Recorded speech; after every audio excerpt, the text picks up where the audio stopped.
conquered. During the debate over the future monetary system, another one of the founding fathers, Gouverneur Morris, castigated the motivations of the owners of the Bank of North America. Gouverneur Morris headed the committee that wrote the final draft of the Constitution. Morris knew the motivations of the bank well. Along with his old boss, Robert Morris, Gouverneur Morris and Alexander Hamilton were the ones who had presented the original plan for the Bank of North America to the Continental Congress in the last year of the Revolution. In a letter he wrote to James Madison on July 2, 1787, Gouverneur Morris revealed what was really going on. The rich will strive to establish their dominion and enslave the rest. They always did. They always will.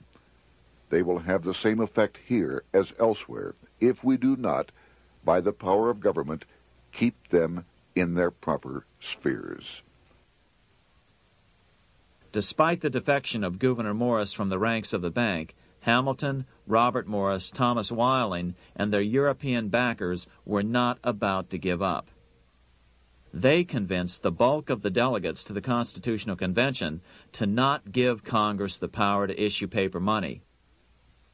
Most of the delegates were still reeling from the wild inflation of the paper currency during the Revolution. They had forgotten how well colonial scrip had worked before the war. But the Bank of England had not. The money changers could not stand to have America printing her own money again. So the Constitution is silent on the matter. This grievous defect left the door wide open for the money changers, just as they had planned.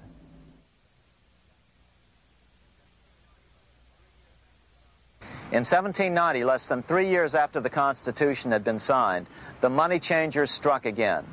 The newly appointed first Secretary of the Treasury, Alexander Hamilton, proposed a bill to the Congress calling for a new, privately owned central bank. Coincidentally, that was the very year that Amschel Rothschild made his pronouncement from his flagship bank in Frankfurt. Let me issue and control a nation's money, and I care not who writes the laws. Alexander Hamilton was a tool of the international bankers, and he wanted to create the U.S. Bank, the BUS, or the Bank of the United States, and did so. Interestingly, one of Hamilton's first jobs after graduating from law school in 1782 was as an aide to Robert Morris, the head of the Bank of North America. In fact, the year before, Hamilton had written Morris a letter saying, "A national debt, if it is not excessive, will be to us a national blessing." A blessing to whom? After a year of intense debate, in 1791, Congress passed the bill and gave it a 20-year charter. The new bank was to be called the First Bank of the United States, or BUS. Here we are in front of the First Bank of the United States in Philadelphia. The bank was given a monopoly on printing U.S. currency, even though 80% of its stock would be held by private investors. The other 20% would be purchased by the U.S. government. But the reason was not to give the government a piece of the action. It was to provide the capital for the other 80% owners. As with the old Bank of North America and the Bank of England before that, the stockholders never paid the full amount for their shares. The U.S. government put up their initial $2 million in cash. Then the bank, through the old magic of fractional reserve lending, made loans to its charter investors so they could come up with the remaining $8 million of capital needed for this risk-free investment. Like the Bank of England, the name of the Bank of the United States was deliberately chosen to hide the fact that it was privately controlled. And like the Bank of England, the names of the investors in the bank were never revealed. Many years later, it was a common saying that the Rothschilds were the power behind the old Bank of the United States. The bank was sold to Congress as a way to bring stability to the banking system and eliminate inflation. So what happened? Over the first 5 years, the U.S. government borrowed $8.2 million from the Bank of the United States. In the same 5-year period, prices rose by 72%. Jefferson, as the new Secretary of State, watched the borrowing with sadness and frustration, unable to stop it.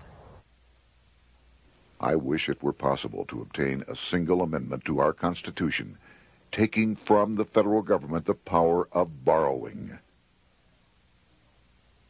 Millions of Americans feel the same way today. They watch in helpless frustration as the federal government borrows the American economy into oblivion. So, although it was called the first Bank of the United States, it was not the first attempt at a privately owned central bank in this country. As with the Bank of North America, the government put up most of the cash to get this private bank going. Then the bankers loaned the money to each other to buy the remaining stock in the bank.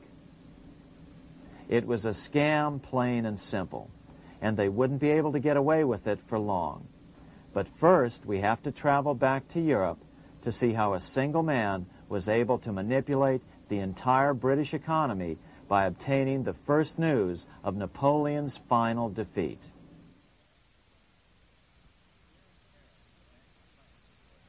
Here in Paris, the Bank of France was organized in 1800, just like the Bank of England. But Napoleon decided France had to break free of debt, and he never trusted the Bank of France. He declared that when a government is dependent upon bankers for money, the bankers, not the leaders of the government, are in control. The hand that gives is above the hand that takes. Money has no motherland. Financiers are without patriotism and without decency. Their sole object is gain. Back in America, unexpected help was about to arrive. In 1800, Thomas Jefferson narrowly defeated John Adams to become the third president of the United States. By 1803, Jefferson and Napoleon had struck a deal. The U.S. would give Napoleon $3 million in gold in exchange for a huge chunk of territory west of the Mississippi River, the Louisiana Purchase. With that $3 million, Napoleon quickly forged an army and set off across Europe, conquering everything in his path. But the Bank of England quickly rose to oppose him. They financed every nation in his path, reaping the enormous profits of war. Prussia, Austria, and finally Russia all went heavily into debt in a futile attempt to stop Napoleon. 4 years later, with the main French army in Russia, 30-year-old Nathan Rothschild, the head of the London office of the Rothschild family, personally took charge of a bold plan to smuggle a much-needed shipment of gold right through France to finance an attack by the Duke of Wellington from Spain. Nathan later bragged at a dinner party in London that it was the best business he'd ever done. Little did he know that he would do much better business in the near future. Wellington's attacks from the south and other defeats eventually forced Napoleon to abdicate, and Louis XVIII was crowned king. Napoleon was exiled to Elba, a tiny island off the coast of Italy, supposedly exiled from France forever. While Napoleon was in exile on Elba, temporarily defeated by England with the financial help of the Rothschilds, America was trying to break free of its central bank as well.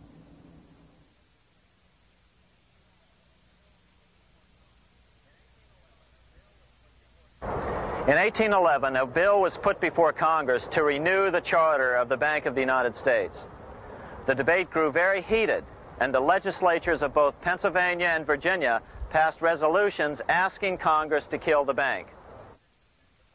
The press corps of the day attacked the bank openly, calling it a great swindle, a vulture, a viper, and a cobra. Oh, to have an independent press once again in America. A congressman named P.B. Porter attacked the bank from the floor of Congress, saying if the bank's charter was renewed, Congress, quote, will have planted in the bosom of this Constitution a viper, which one day or another will sting the liberties of this country to the heart, close quote. prospects didn't look that good for the bank. Some writers have even claimed that Nathan Rothschild warned that the United States would find itself involved in a most disastrous war if the bank's charter were not renewed. But it wasn't enough.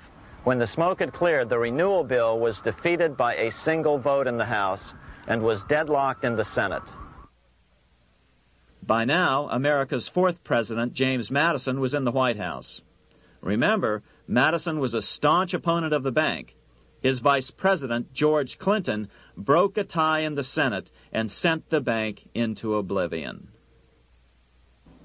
Within 5 months, England attacked the U.S., and the War of 1812 was on. But the British were still busy fighting Napoleon, and so the War of 1812 ended in a draw in 1814. Though the money changers were temporarily down, they were far from out. It would take them only another 2 years to bring back their bank bigger and stronger than ever.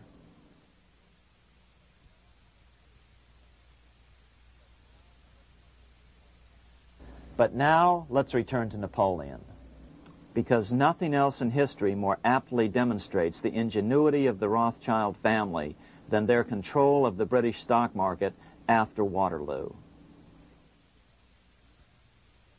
In 1815, a year after the end of the War of 1812 in America, Napoleon escaped his exile and returned to Paris. French troops were sent out to capture him, but such was his charisma that the soldiers rallied around their old leader and hailed him as their emperor once again. In March of 1815, Napoleon equipped an army which Britain's Duke of Wellington defeated less than 90 days later at Waterloo. Some writers claim Napoleon borrowed £5 million from the Bank of England to rearm, but it appears these funds actually came from the Ouvard banking house in Paris. Nevertheless, from about this point on, it was not unusual for privately controlled central banks to finance both sides in a war. Why would a central bank finance opposing sides in a war? Because war is the biggest debt generator of them all. A nation will borrow any amount for victory. The ultimate loser is loaned just enough to hold out the vain hope of victory, and the ultimate winner is given enough to win. Besides, such loans are usually conditioned upon the guarantee that the victor will honor the debts of the vanquished.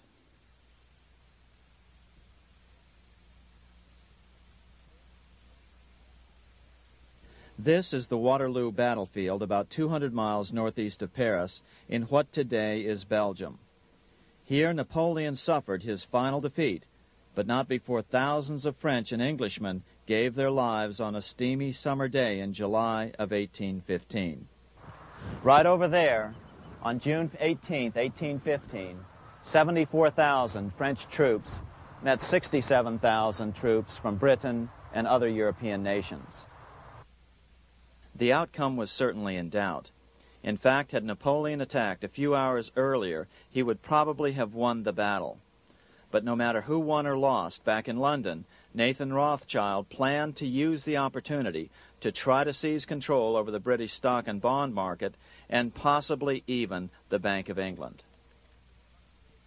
Rothschild stationed a trusted agent, a man named Rothworth, on the north side of the battlefield, closer to the English Channel. Once the battle had been decided, Rothworth took off for the Channel. He delivered the news to Nathan Rothschild a full 24 hours before Wellington's own courier. Rothschild hurried to the stock market and took up his usual position in front of an ancient pillar.